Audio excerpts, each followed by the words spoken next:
What if I told you that one single decision could transform your body, your skin, your sleep, and even your mood, all in just 30 days? Sounds dramatic, right? But it's exactly what happens when you completely cut sugar from your diet. Now, before you think this is some health guru hype, thousands of people have done this experiment, from athletes to everyday people, and the results are shocking. Some lose weight without even trying, others say their cravings vanish completely. So in this video, we're diving deep into what actually happens to your body when you quit sugar for 30 days, the good, the bad, and the ugly withdrawal symptoms no one talks about. Stay till the end, because what happens on day 30 might completely change how you see sugar forever. Week 1. The crash. Let's be real, the first week without sugar is war. Your brain doesn't just miss sugar, it panics without it. See, sugar triggers dopamine, the same feel-good chemical release when you win a game, scroll social media, or even fall in love. So when you suddenly take it away, your brain starts shouting, "Where's my reward?" That's why you feel the crash. You wake up groggy, your patience disappears, and your cravings go wild. It's not just for candy, it's everything. Bread, pasta, even sauces. Your body is scanning for any source of quick energy. You might notice headaches, brain fog, or sudden mood swings. That's your body trying to adjust after years of depending on sugar for instant fuel. At this point, your blood sugar is unstable, it spikes and crashes, and you feel it through fatigue, irritability, and maybe even nausea. But here's the truth most people don't realize. This phase isn't weakness. It's detox. Your body is switching from being a sugar burner to a fat burner, and that metabolic shift takes effort. Think of it like switching from gasoline to electric. Your engine needs a few days to recalibrate. If you push through this wall, your body starts reprogramming how it uses energy. Your insulin levels stabilize, your liver begins cleaning up excess glucose, and your gut bacteria start to balance again, all within days. Pro tip: drink tons of water. Sugar withdrawal makes you dehydrated fast. Add electrolytes like magnesium or pink salt to your water. It eases headaches.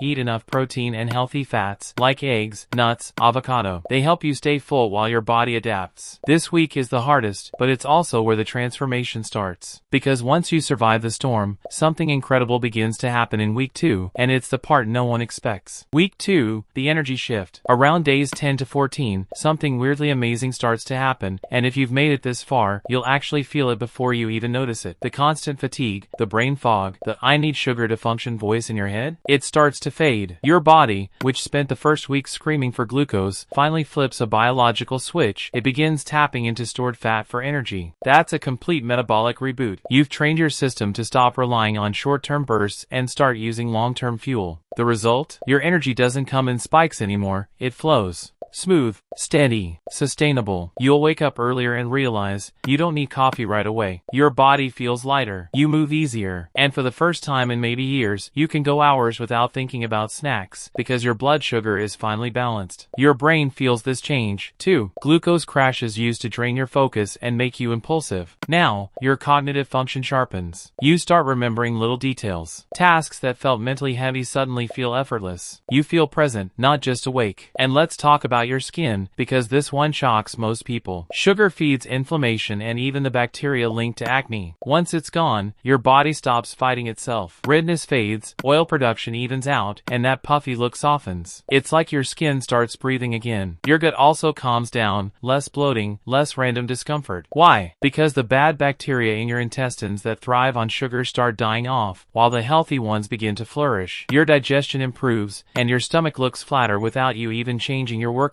And those insane sugar cravings from week 1, they lose their power. You might still notice sweet smells or see desserts and think, that looks good. But it's not the same craving, it's just curiosity. You can walk past a donut shop, inhale the air, and not feel like you're missing something. What's really happening here is control. Your body isn't demanding sugar anymore, you're in charge again. But if you think this steady energy and focus are impressive, what your body does next, in week 3, is where the real transformation begins, and it's not just physical. Week 3, the transformation. This is the week where your reflection and your mindset start catching up with the work your body's been doing inside. By week 3, your metabolism isn't just adjusting anymore, it's evolving. Your insulin levels are now consistently stable, which means your cells are finally communicating the way they're supposed to. Every bite you eat gets used more efficiently, less stored as fat, more converted into steady energy. Your body has officially become a fat-burning machine. Instead of craving sugar every few hours, you can go half a day, sometimes more, with even energy and zero crashes. That's not willpower. That's biochemistry finally working with you instead of against you. Visually, the difference starts to show. Your face looks less puffy, your skin tone evens out, and your stomach feels flatter, not just because of fat loss, but because inflammation has dropped dramatically. That swelling in your gut, the random bloating after meals, it's gone. Your body's no longer in survival mode, fighting the constant inflammation caused by sugar overload. But here's where the real transformation hits, in your mind. People often describe it as someone lifting a fog they didn't even know was there. Suddenly, your thoughts feel clear. You can focus for longer periods without zoning out. You remember things without having to double back. It's like your brain has finally unclogged. There's science behind that. High sugar levels interfere with a process called neuroplasticity, your brain's ability to form new connections. When sugar drops, your neurons fire more efficiently. You literally think faster. That's why you might feel more creative, more decisive, even more emotionally stable. You stop riding the emotional roller coaster of highs and lows, the irritability after meals, the random sadness in the afternoon. Instead, there's a calm balance. You're not constantly chasing your next fix. You feel grounded, in control. And interestingly, something psychological happens too. When you've gone this long without giving in, you start to trust yourself more. You realize you don't need to rely on external comfort to feel good, and that's addictive in the best way possible. Your cravings aren't just gone, they're replaced by a quiet confidence. You can walk through a grocery aisle full of sugar bombs and feel nothing but indifference. Remember that reboot we talked about in week 1, the crash, the headaches, the withdrawal? This is the reward. Your body has completed the reset. Your metabolism is finally running on its original design, stable, efficient, and self-regulated. And the crazy part? This isn't even the peak. Because what happens in week 4 goes beyond health. It starts to redefine your relationship with food entirely. Week 4, the new normal. By the 4th week, something subtle but powerful happens. Your relationship with food completely transforms. You're no longer fighting cravings, counting hours, or wondering when your next snack will be. You're free. Your body has stabilized, your hormones are balanced, and your brain, once addicted to dopamine spikes from sugar, now runs on clean, sustainable fuel. You're no longer controlled by food, instead, you control your appetite. Let's start with your taste buds, because this part is fascinating. After about 20 to 30 days, your palate resets. Your tongue has thousands of taste receptors that adapt based on what you feed them. When you remove sugar, those receptors sharpen. Foods you thought were bland suddenly burst with natural sweetness. Almonds taste buttery, carrots taste sweet, and strawberries? They taste like candy. You start realizing just how artificial most processed sweets were. And then comes the shocker. When you finally try sugar again, it doesn't taste like you remember. It's too sweet. Some people even describe it as chemical or overwhelming. That's not in your head. Your brain's reward center has recalibrated. You no longer crave the high because your body now understands it doesn't need it. Physically, you feel lighter, not just in weight, but in energy. You don't wake up tired or sluggish anymore. Your body doesn't demand caffeine just to function. Instead, your mornings feel fresh, and your mind feels clear. Your skin continues to improve too. Without constant sugar spikes, collagen breakdown slows down, meaning fewer breakouts, more glow, and even a slight reduction in wrinkles or fine lines. Your body isn't inflamed anymore, it's recovering. But perhaps the biggest change isn't something you can see, it's what happens in your head. There's a sense of pride that comes from realizing you broke a lifelong addiction that most people never confront. You feel more disciplined, sharper, and oddly, calmer. Because you didn't just quit sugar, you proved to yourself that you can take control of something most people think is impossible. This shift ripples into everything else, your productivity, your mood, your sleep. You're more present in conversations, less reactive to stress, and more focused on what actually matters. And here's something interesting, your dopamine system, the part of your brain that used to chase sugar for a quick hit, now starts craving other kinds of rewards. You might find yourself wanting to exercise more, pursue goals, read, or even create. Your motivation transfers